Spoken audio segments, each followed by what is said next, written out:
在一个黑暗阴森的小镇，一个家庭的噩梦即将来袭。这对夫妻正在享受着他们的幸福生活，二人正准备迎来第一个孩子。然而，伴随门铃声的响起，这个宁静而又美丽的夜晚即将被打破。突然间，一个橡胶面具人出现在他们家门口，夫妻俩以为是自己的好友前来拜访，于是便将其让进了屋内。可是门铃声又再一次响起。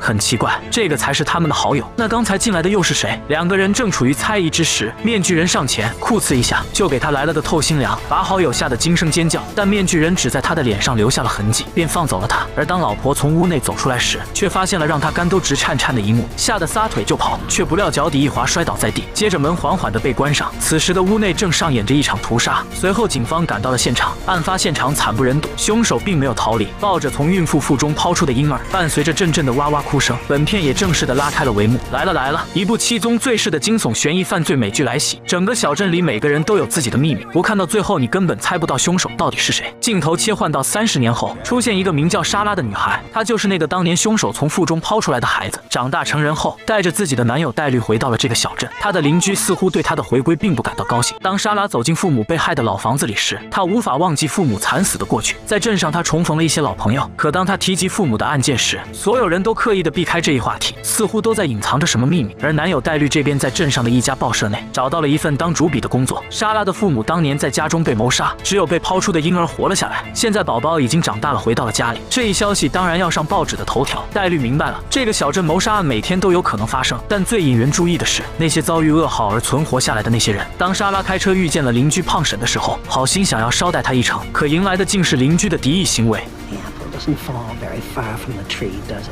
并出口对莎拉进行侮辱，说出莎拉的母亲曾经是一个不检点的人。莎拉不可思议地回到了家里，把这一事情告诉了男友。戴绿劝她不要在乎这些，表示给莎拉一个惊喜。她在报社找到了一个视频，视频里正在审讯杀害莎拉父母的凶手，正在疯狂地咒骂着莎拉母亲，与白天的邻居口吻一样。本来是想哄哄女友，没想到适得其反。莎拉执意要自己去散散步，便独自一人来到宁静的小道上，遇见几个小调皮正在放着烟花，但危险并不在这里。当她走着走着，突然感觉后背发凉，似乎有人在跟着她。莎拉停下脚步，回头望去，是一个戴着面具的神秘人。小镇上天天都是万圣节，出现这样的人也不足为怪，但奇怪的是神秘人一直跟着她。莎拉愤怒地转身迅速，神秘人开始冲她奔跑而来，一看事情不妙，撒腿就跑，神秘人紧随其后。莎拉越来越慌了，加快了自己奔跑的速度。当她再次转身的时候，神秘人不见了，她四处张望。突然，男友戴绿及时出现，还没等莎拉说完，男友就冲着后方寻去，撞见了刚才在路口放烟花的4名男孩。戴绿想要用武力解决，莎拉劝说表示并不是己人所为。见到男友暴躁行为，很是不解，气愤地独自离开。但此时戴绿站在原地看着远去的4个男孩。没一会，其中一个男孩骑车正在回家的路上，突然神秘人出现在他的前方，男孩被吓得摔倒在地。神秘人捡起了地上的球棒，一棒子将男孩打倒，接着上前又是一顿输出。数秒后，凶手拖着男孩的尸体向密林深处走去。画面一转，莎拉来到监狱，为了知晓当初父母死因，来到监狱找提莫谈话，同时诉说了自己没有父母的苦。提莫告诉他去家里地下室找录像带，便能知道你父母的一些事情。莎拉回到家后，直奔地下室走去。她四处翻找，搜寻半天无果后，猛然间看到墙上的画框，拿下画框后，果然这里隐藏着一些东西。接着拿出了录像带，放进摄像机观看后，知道了父母拍毛片的事情，并且发现其中一男配角正是隔壁家失踪已久的男人。男友回来后不见莎拉的人影，邻居胖婶告诉他，1小时前他看见莎拉非常沮丧地离开了这里。于是戴绿开车打算去四处寻找，胖婶趁机偷偷地进入其家里，一通乱翻乱找，突然看见了莎拉未关闭的录像，视频里正是自己的男人，正和莎拉的母亲拍着毛片。他眼含冷泪地看着视频里的每一帧画面。这边戴绿在马路上找到莎拉，原来莎拉看过录像带后心情很是糟糕，所以出来散散心。经过男友的一番劝说，心情好了许多。可胖婶这边的心情并不是很好，正借酒消愁，愁更愁时，有人按响了他家的门铃。他很厌烦地让外面的人滚开，可门铃声依旧没有停下来。气愤的胖婶走过来出来查看，打开门后发现门外并没有人影，他以为是别人的恶作剧。正当他准备回到房间睡觉时，感觉到房间有异样，于是慢慢地转过身，神秘人突然向他袭来，冲击力将他撞倒。胖婶奋力地在地板上爬动，神秘人轻松地抓起他扔到了床上，并用勒死狗将胖婶的手绑在床头上，接着绑好他的双脚，然后用小刀开始切胖婶的胳膊。这时就连马赛克都挡住。